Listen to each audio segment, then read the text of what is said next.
conductivity meter. Conductivity meter primarily is also a water quality measurement meter. This gives you, that means the presence of salt or some there other materials and etc. So pH and conductivity are both to be at within a certain range if we have to maintain the effluent or the water quality to be what we can say an accepted value. So if we just take it that what is the principle of there, so we can say that it's to monitor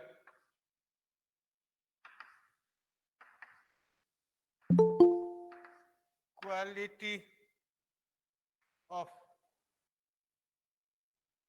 discharge from water treatment plant,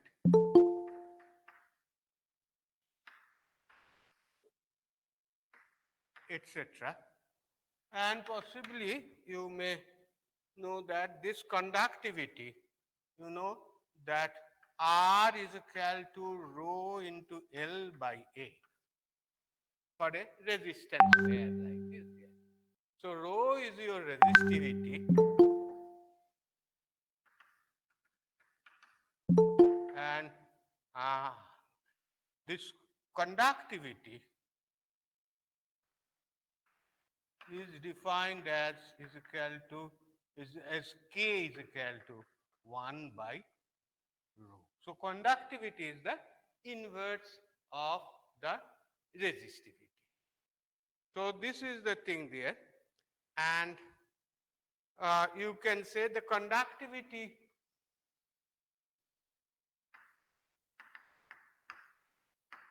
of distilled water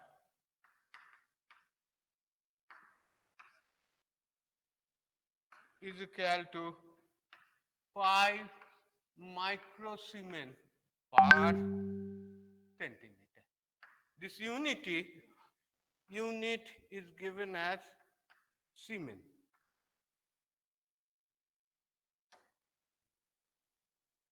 That is, unit is Siemen, and rather the Siemen per second, sorry, per centimeter. Siemen is basically the inverse of resistance. That is like it. Normally it is expressed in this way. And the tap water conductivity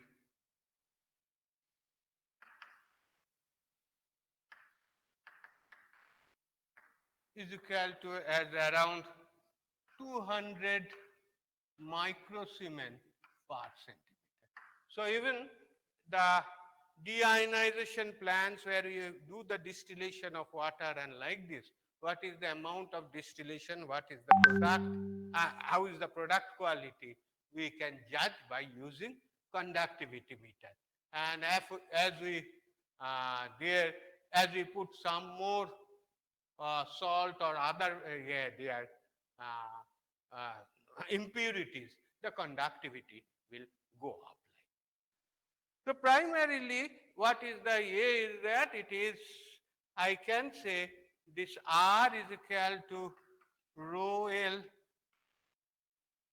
by A, or we can say it is 1 by K into C. Because if the L and area, these are basically constant, we are not varying it. If we are not keeping it as a constant, so what we call it is a constant, or rather we call it a cell constant.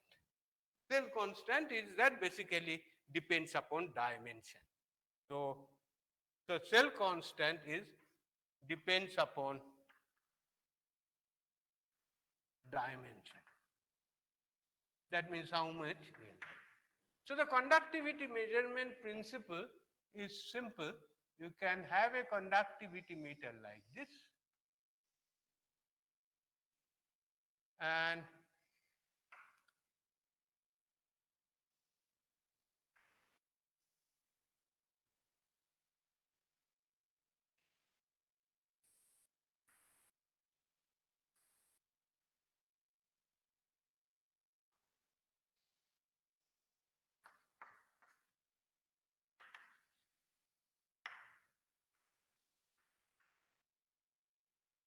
This is a metallic rod.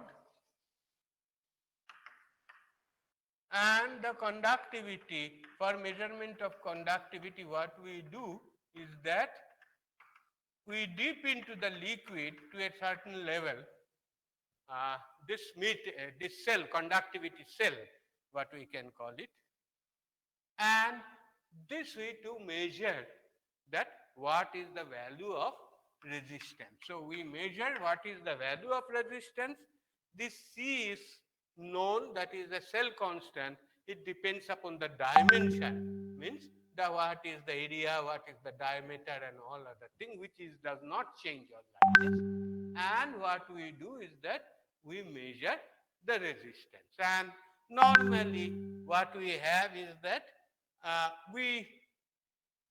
you design the cell such that the resistance value we measure is in the medium resistance range, because the measurement is simple.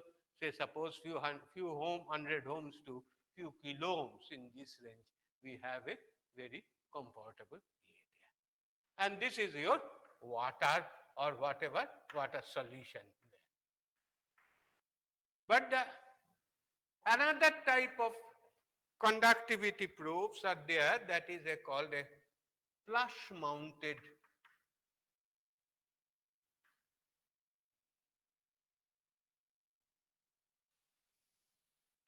probe, where basically if we want to measure in a pipeline conductivity of a liquid flowing through a pipeline without disturbing anything there. So what we do is that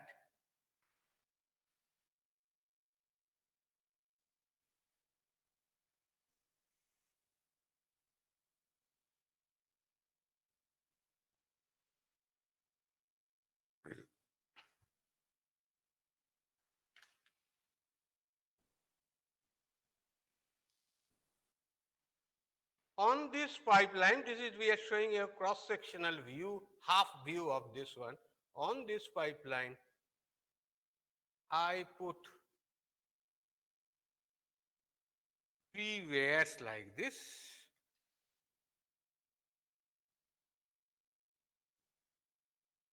So that this one is one terminal, this one is another terminal. So basically, one is like this, where, and another is the middle of it. And say suppose the flow is going in this way. So the thing is that here it does not provide any obstruction to the flow path at all, and so it is rather a their advantage of it. So we can have a flush mounted probe or simple conductivity cell probe, but basic principle is the same here. But the question is that how do you measure the resistance? Definitely resistance measurement techniques are there, but you can use a bridge there. Say suppose I just use a bridge here. But will it be DC bridge? Will it be a DC bridge or DC excitation for measurement of or DC excitation?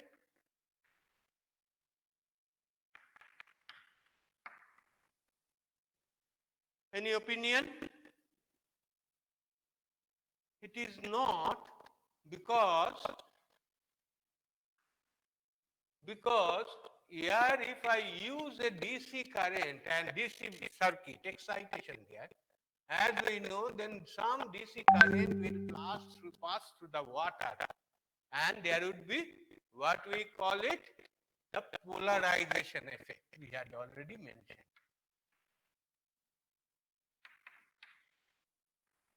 Polarization effect is there, so that will cause the problem. And so what we go for this one is that we must use AC excitation. We have seen in the case of EA flow meter, electromagnetic flow meter, the polarization causes a great problem, and that's why we prefer always suggested that wherever the water is there and wherever there is a scope of, passing some current through the water, that current must be AC current. Otherwise, there will be a polarization, and polarization will cause you a lot of error in the measurement here. We cannot allow this. So I am going, because everything I am squeezing, I am just going to the basic principle. The other things, if required, whenever you require, you can easily understand the things there. But basically, the conductivity meter is nothing but the measurement of the inverse of the resistivity of A there, of a liquid, and that can be measured by using the any technique for the measurement of resistance, but the point is that that must be with using AC circuits. There could have been more details. I could have A there discussed, but I think this is enough for you, because I need to just introduce a very important topic before we conclude this course.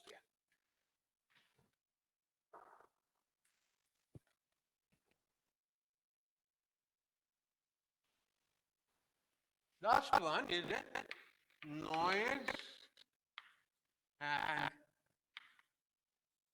interference.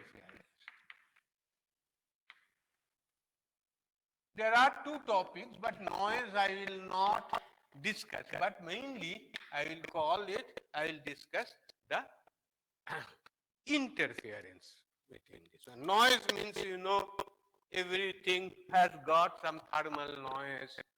An active circuit has got some different types of noise due to this one. So even a resistance, you keep it on the table without connecting anything, there will be some random current will be flowing through it, and that will cause the noise. So that part, noise, I think you must have studied some of the part in the in your electronic circuits and etc. But interference possibly is not taught ever, but this is a biggest problem there. One example for this, simplest example, possibly if you have noticed, you must have seen this one, that you keep an oscilloscope and just keep the oscilloscope, two terminals of the input terminals of the oscilloscope open. We will find, without giving any excitation or any connectivity, any signal, we will find that there is some 50 hertz oscillations coming in the oscilloscope. If you have not seen it, when the lab opens, please see that one. That means there is basically some 50 hertz line which is somehow interfering with this circuit or your measuring circuit or your sensing circuit like this, and that is causing you this sort of problem. Also, if there is a high frequency power line in, there, power electronic circuit switching on and off like this, there would be always some interference. So many types of interference are there. If there is any welding machine nearby which is working like this, you will find there would be some interference in your circuit. So what is meant by interference? Very basically, if we look at it, normally we have, this is a sensor and this is your signal conditioning and readout. That means there is some amplifier, filters and etc. there, and secondly, and also it is giving display, or further it is going to some other devices where it is giving signal. And normally they are connected by some wires like this.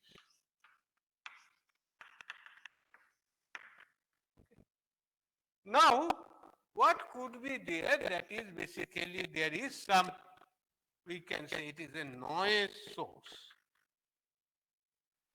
That means which is not desirable, something which is coming there, but it is not at all connected to your measurement or your sensor or like this. But there may be this noise source, there may be some electromagnetic coupling between them. There could be some coupling between the noise source and this one, so we call it electromagnetic coupling. Maybe through capacitance, maybe through inductive, maybe through even conductive or electromagnetic, very high frequency. It could also, so it is with the sensor, it is coupling this one. With the watts, we could, sorry, we could couple this one, or maybe with the residue and like this there would be some coupling. So that means all this coupling, so this is basically, or there is some sort of energy coupling. That means some energy is transferred from here to here and that will pick up some signal or like this, which will be interfering with the actual signal here. So if I call it the noise, the noise means unwanted signal, we can correct say that it is a there, but this noise through interference, basically, we just our concern. So what could be the topics, types of interference, and what could be the problem? I just give you, and what are the some basic there, uh, some basic guidelines to do the overcome this one. There would be a, we just put it like, I just put it like. So mechanism of this noise coupling of energy coupling, we can say.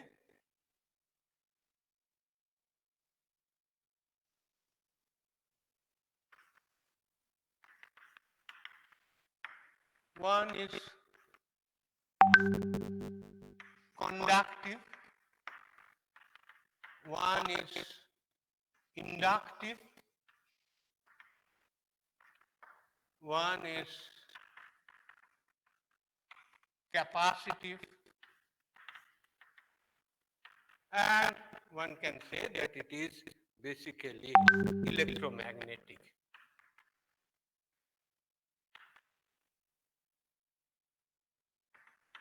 This electromagnetic signal is normally, this coupling, it happens if it is very high frequency or like this, like some microwave and here their source is there nearby. That is there. But this conductive, inductive and capacitive, so it is through inductive coupling, this capacitive coupling, or this could be the conductive coupling. These are our major concern actually for our case like this. So we will have to always see that as an instrumentation engineer, we will have to always see that where are the scopes for this sort of coupling, how to avoid this coupling, and how would you design the layout and how would you make it like. If you are doing some A layout, say suppose IC design or like this, the layout of this IC design is very important because there is always possibility of noise coupling between one line and another line there. So there are certain, guidelines to be maintained. And as a result, and once there is some coupling, after you have designed and fabricated, then it is very difficult to overcome it. Rather, it is always that you try to, while design it, while you make the layout and all the things there, you take care of these concerns there and design it. So the question is that what are these inductive, conductive and capacitive? These are our major concern, and how they are meant from our instrumentation point of view. Because we have seen, given an example, that is a sensor, and a readout or like this there, which may be a far off design, maybe a 50 feet or 100 feet or more than that, through connected through wires, when is the electronics, that the sensor may be the thermocouple or any other type of the devices we just. So first of all, I will explain that what are the conductive coupling. Okay, conductive I will come to the area at the end because it is a area. Capacitive coupling. Yes. What is this?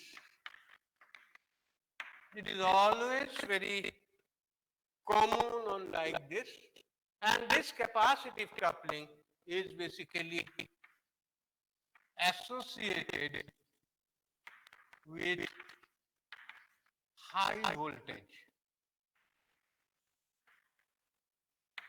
because we know that voltage induced through capacitance coupling is proportional to dV/dt. So this voltage is high, then this one will be there. And while this is associated with high current,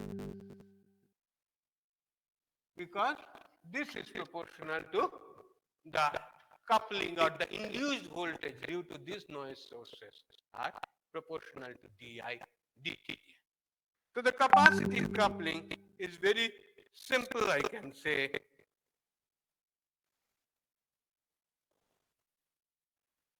So there is a line which is say 230 volt, 50 hertz power line. It could be higher voltage or also like this there. And say here there is a, as I told, some signal source there, and here, sorry,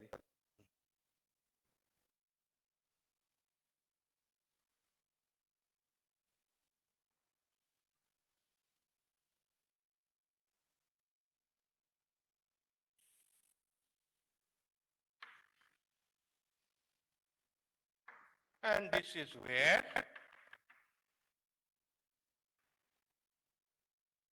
these are wires connected to it like.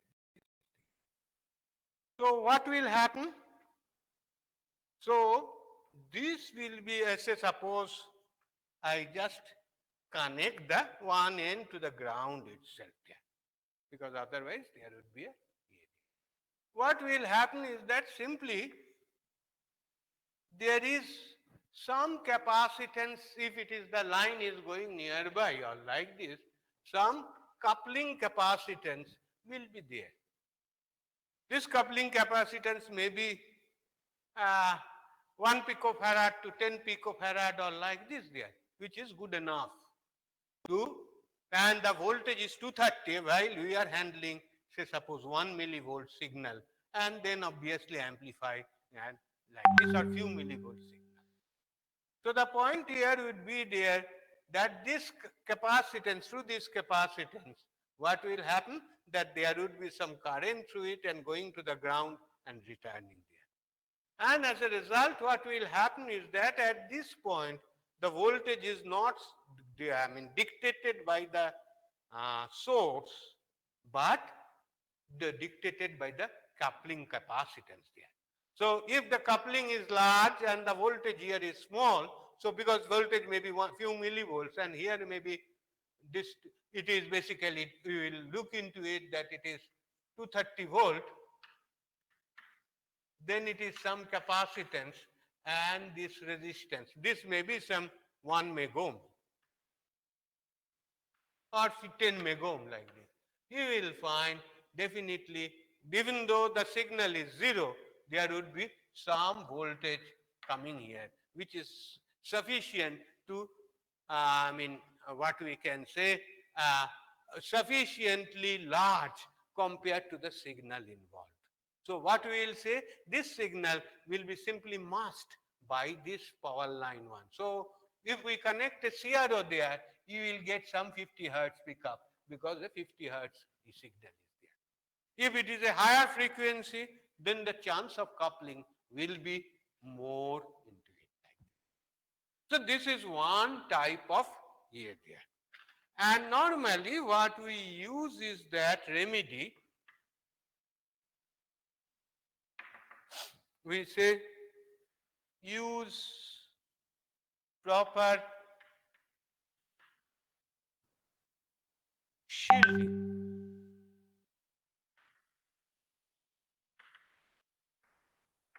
What we do is that proper shielding and screening.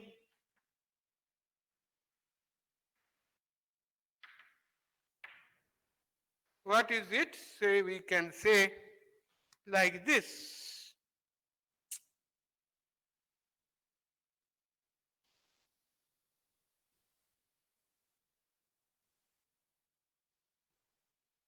So normally if you look at it, there is an amplifier always there for amplifying this voltage there, and this one may go. I am just concerned about the input impedance of the amplifier. It could be 10 megohm also. In fact, more the resistance, more will be the coupling here, and more will be the noise coming. So what is we do it? Some sort of thing like this. This is your source. That is a signal source or the sensor.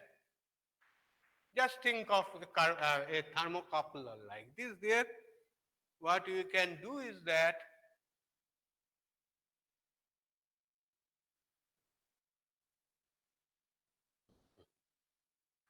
you connect it to some ground here, and this is the where here we use a shielded wire.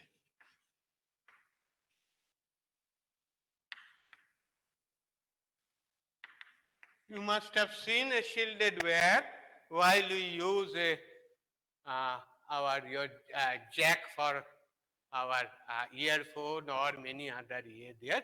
What is basically this is actually where, and there is some screen. What is that? The mesh of wire which is I mean there, a wire mesh which is encircling this one, and then is the insulator. So this is where shielded wire together. It could be single stranded or the double stranded also. I am showing it. So this is a shielded cable, and I just say this is an amplifier, and the amplifier maybe I use it a grounded amplifier. That means a single input, but the other input is ground. I can say it like this. This is a other grounded input. And the shielded, normally, this one is basically connected to the ground.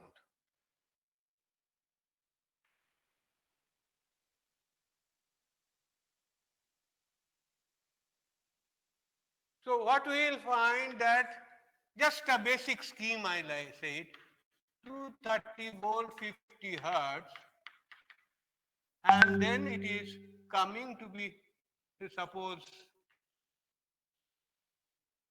so I am doing it in such a way that actually we also enclose it by some, what we can call it, a metallic there,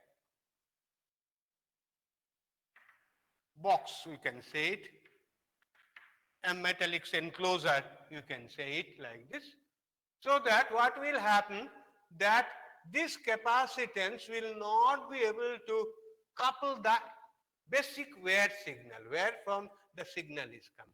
If it couples always with the shield or with this metallic enclosure like this, which are kept at ground potential. So if they are kept at ground potential, so quickly they will find a shortcut to go to the return to this one instead of going for the amplifier with a higher input impedance and like this. So naturally, this capacitance coupling will be avoided because this sort of shielding we can do. Is it clear? Any question? Next is that, so this is the capacitive coupling. Next is the inductive coupling.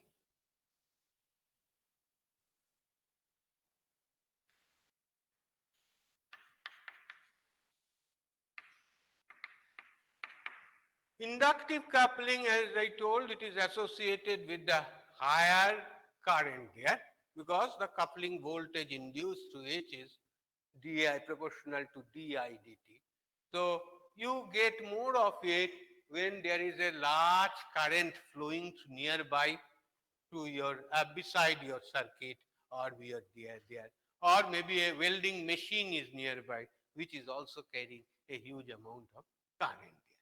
So what we can say is that this is a high current circuit there. Say suppose welding machine, where do you want to connect or like this, and this is a, so this is your high current circuit.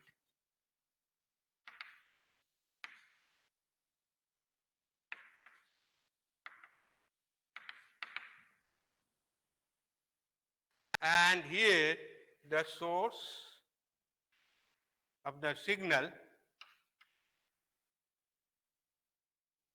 and here something going to the here there is a readout or amplifier plus readout. So what will happen is that if there is a large current there, maybe, okay, we can consider a little bit further away, maybe like this. So what will happen, this where is further and this is nearby. There would be some flux coupling for this high current pushing and then flux coupling between the signal wire connecting our signal, the wire connecting our signal and the large current flowing through them. And that will cause you, that is the proportional to di dt, the flux coupling, and naturally with a high frequency as well as the high current, there is always, there is a always some coupling there. And normally say if the current is, if there are closer, these two wires are closer, then definitely the current here in the in this direction, current in the opposite direction, they will act in different way. But definitely the which current is where, the wire which is closer, we have a larger effect. So what is the remedy? This is also, you must have seen this one, but possibly did not appreciate this one. Yeah. What is the remedy is use twisted wire.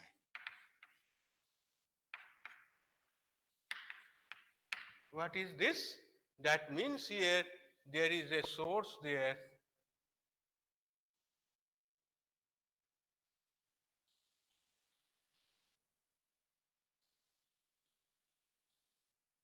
Like this, and there, this is your source here, there, large current source. And you have it, the signal source. And say suppose I am just simplifying this one. So what will happen? Because the current coming in and current going in are together. So rather, and they are coming almost close to each other. So naturally, the direction of flux coupling between the wear bottom and the direction of the flux coupling between the wear top and this one will be in the opposite direction. And that's why there would be a less the di1 dt are like this and di1 minus of this one. They will cancel each other and total flux coupling would be zero, and as a result the voltage induced will be almost equal to zero. So you must have seen that this sort of wires are always twisted. You might have thought of it. One way is that to keep a less space or like this to make it flexible, give a more strength. But one more important thing is that particularly for high current, whenever you use it, this flux linkage with any other signal sources and like this is just cancels out due to that high current coming to this one. So inductive coupling is rather easy to avoid. And normally we don't have that much high current. Rather the capacitive coupling and the conductive coupling are more important.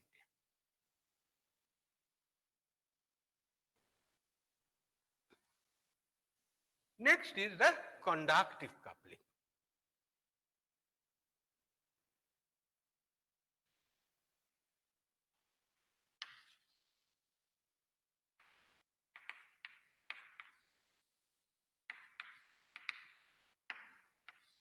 Due to this sort of interference, often we are unable to find out what is the reason, where is the signal, or we are not being able to distinguish the contribution of the noise and the contribution of the signal.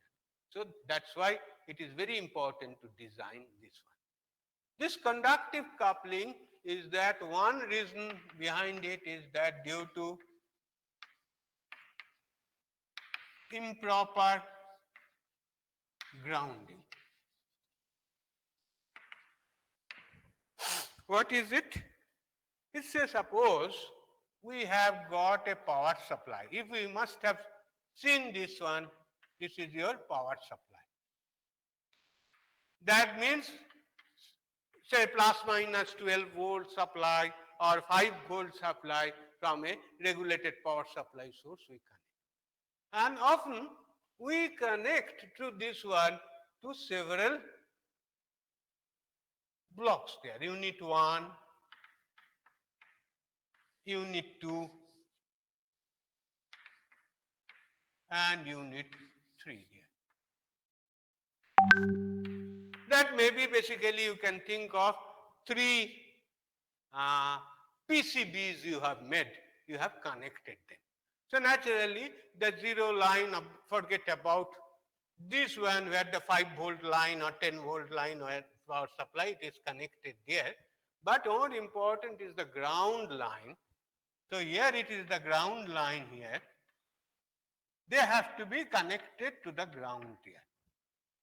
So what we do is that we connect some wires and then connect to the ground terminal of this one. Basically, this is your ground. So a simple way is that you use a 6-inch wire, say okay, some small wire, say suppose 6-inch is sufficient. At this point, you place the next unit and so connect another small wire, 6-inch wire, like this, another small wire of 6-inch. That means I mean to say they are very close by, so but a 6-inch wire will be small here there, and this wire has got say the resistance is 3.2 milliohm. Normally the wires are small, 3.2 milliohm.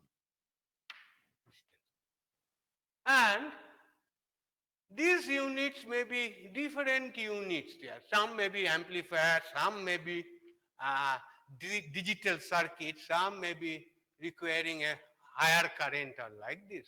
So this, let us assume that this one carries say 100 microampere.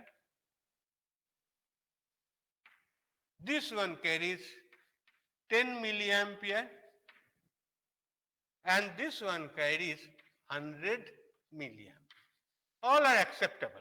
And basically, we often find out this sort of current. Three PCBs connected, and for the sake of simplicity, I just connect it in this way. And I am assuming uh, that this point is at ground potential. But will it be at ground potential? No, because this 3.2 million, 3.2 million, 3.2 million, there would be a 100 milliampere current at least flowing through this one.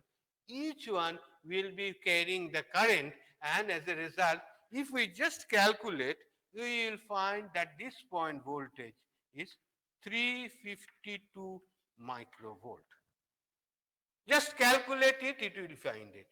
This one is 704 microvolt.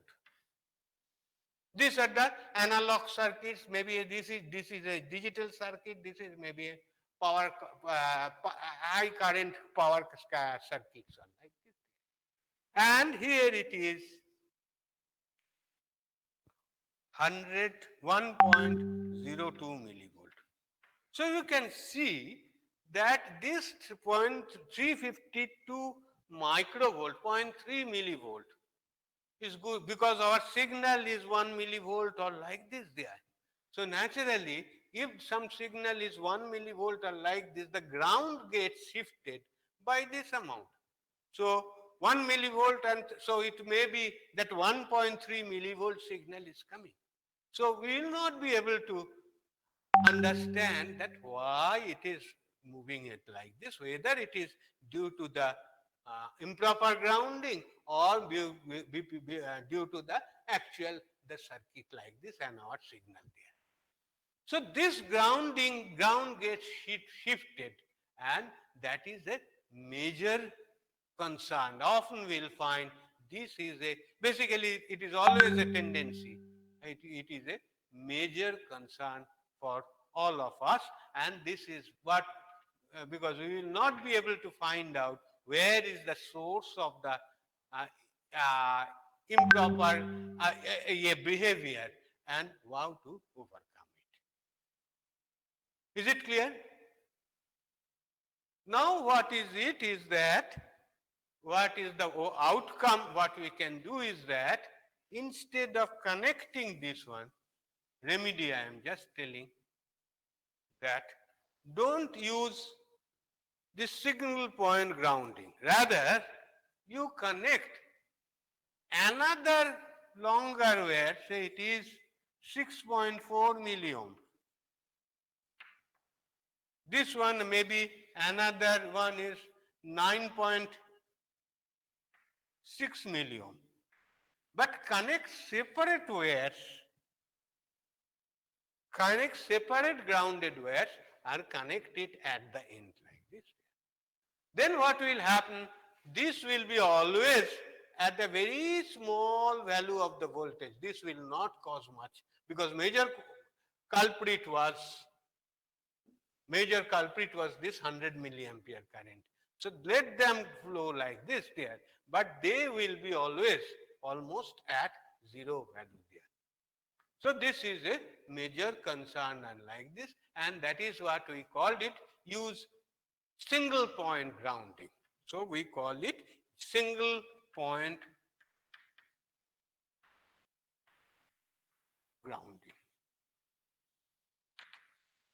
The last one, I will, because I know time is running out, this topic requires at least 2 to 3 lectures, but I just wanted to make you aware of this thing here. Last one, which is also under the conductive coupling, is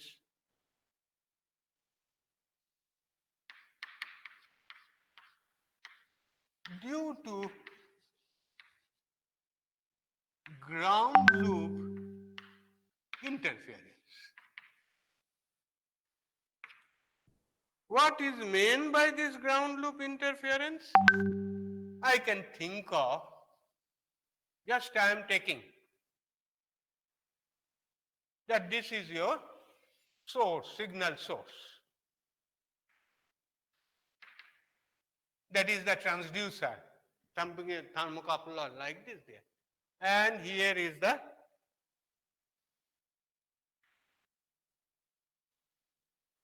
amplifier and readout.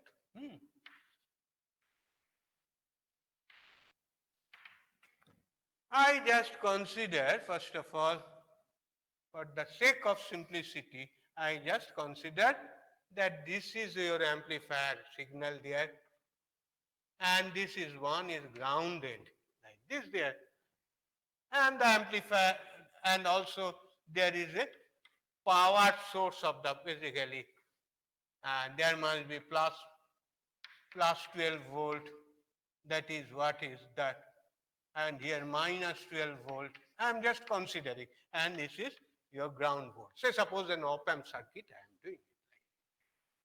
And as I have just used only one wire, I may use two wires also, just only to simplify and explain this one. And these two, as I know that there may be a far off place, maybe 20 feet, 30 feet, or even 100 feet away like this.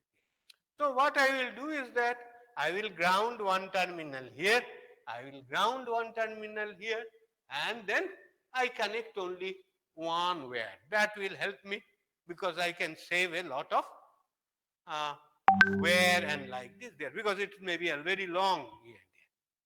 But this point ground, they are connected to ground, this point ground. These 2 points ground are not at the same potential. You may find it that there is a, what we can say, it's 2 to 10 volt AC, 50 hertz. Because of the through grounding, ground also, there is some current flowing there. And as a result, this potential and these potentials are not same. There would be some 2 to 20 volt, 2 to 10 volt AC, 50 hertz signals should be there. So what we find is that this signal may be few millivolts, maybe 5 millivolt, 10 millivolt, or like this, after which we amplify it. But it is masked by this huge amount of almost 1,000 times more voltage there. Maybe AC, this may be DC there, but doesn't matter. This will be this may be AC also. If it is a piezoelectric, it will be AC also there. So the point is that this will cause you that this, as if there is a there 2 to 10 millivolt there, it is will mask this small signal, AC signal in it there. So naturally what will happen, you cannot see the signal, you cannot distinguish the signal, you cannot measure the signal properly. So this is a major there. So ground loop interference, and we call it like this there. So what is the remedy? This is a very important one. We will find it always a very concern there. Remedy is that break the loop. Break the loop means here we can say somehow I can take it. Actually, I am trying to simplify it like this. Use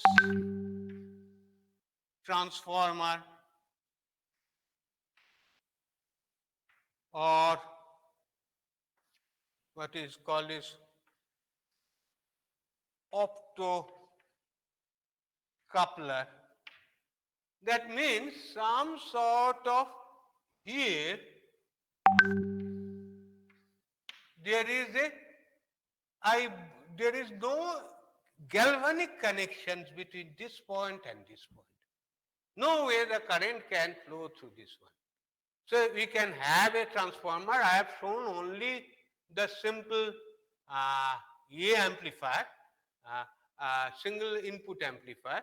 But if it is a two input amplifier, I can have a there, so that there would not be a transformer there. there would not be any current flowing through this one.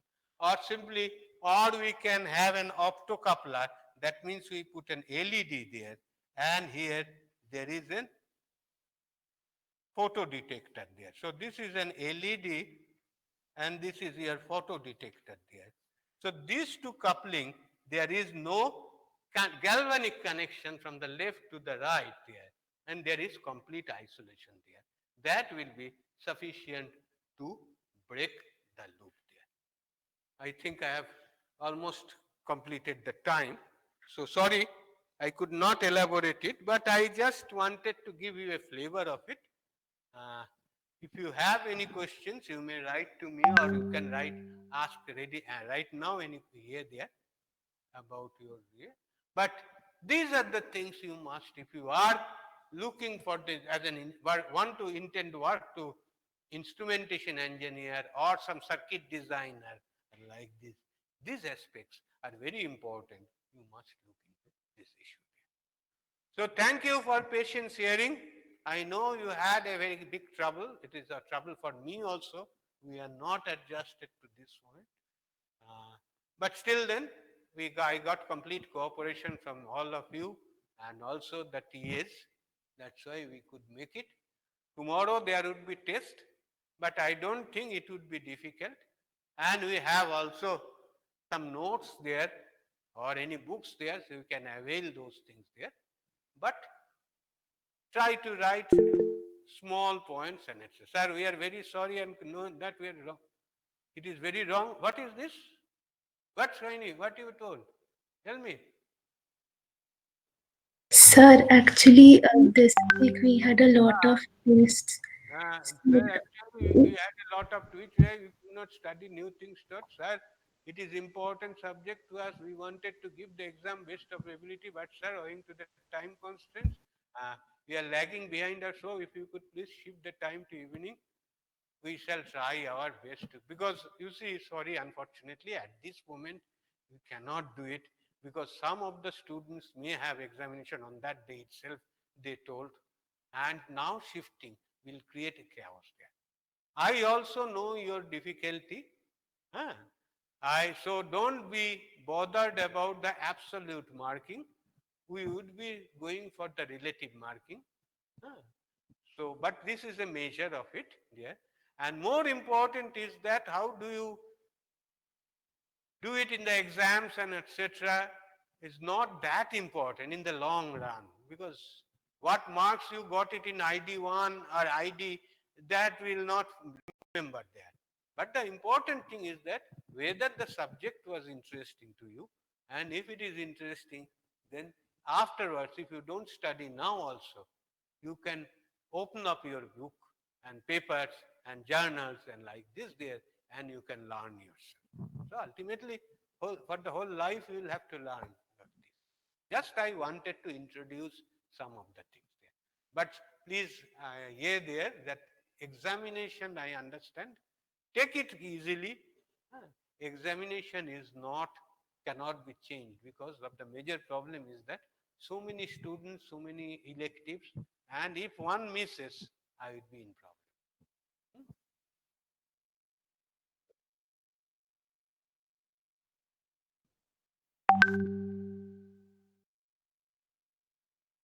That is the thing there.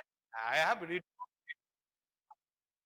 I have reduced. Basically, if we look at it, what are the syllabus?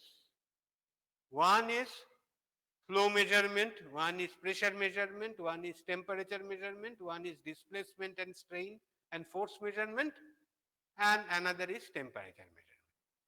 All of them are concerning this one, but we may require some more things there, which are the basics, fundamentals, which was taught earlier there, about what are the sources of errors and like this. I am not going to the how to linearize their circuit. These are the things there. I am not going beyond this one. And you are on the other hand, you are also that 90 minutes of the small time. So naturally the syllabus, the questions are small questions type. I have tried to put you objective, but some problems are also there. So try to give you answers very briefly and to the point. So I would like to see that whether you have understood or not. Okay. Don't be strained. Sir, we have till pH meter, right, for tomorrow? pH meter, the basic principle, that's all. Okay, sir. Basic principle. Because whole pH meter I have not covered. What is a glass electron? That's all the thing. Okay? Okay, sir. Okay, sir. That Okay. part is not there. Okay, sir. Another question? Thank you very much. In that case, so next semester I won't be teaching instrumentation devices 2. Possibly the professor would be teaching. I will tell that some parts I have not covered. Let him take it up afterwards. But I have some part also I have squeezed it because I didn't have any option there. And then do that. Okay. Thank you. All the Sir, best. So tomorrow is the first exam, is it? For you. the last. Okay. Thank you. In case any problem, I will be, suppose 9:30 is the exam, I will be opening up at 9:15. Sir, we have to join at 9:15. I will be keeping it open, but join at 9:30. At that Okay. time, I will be mail you the question. Okay. Okay, sir. Thank you, sir. And that all the pages you must combine together in a one file. Otherwise, it is difficult. We are also facing difficulties in connecting it. So please, it is difficult for you as well as for us. But let us see that whether we together can learn a little bit. Okay? Bye. Okay, sir. Thank you, sir.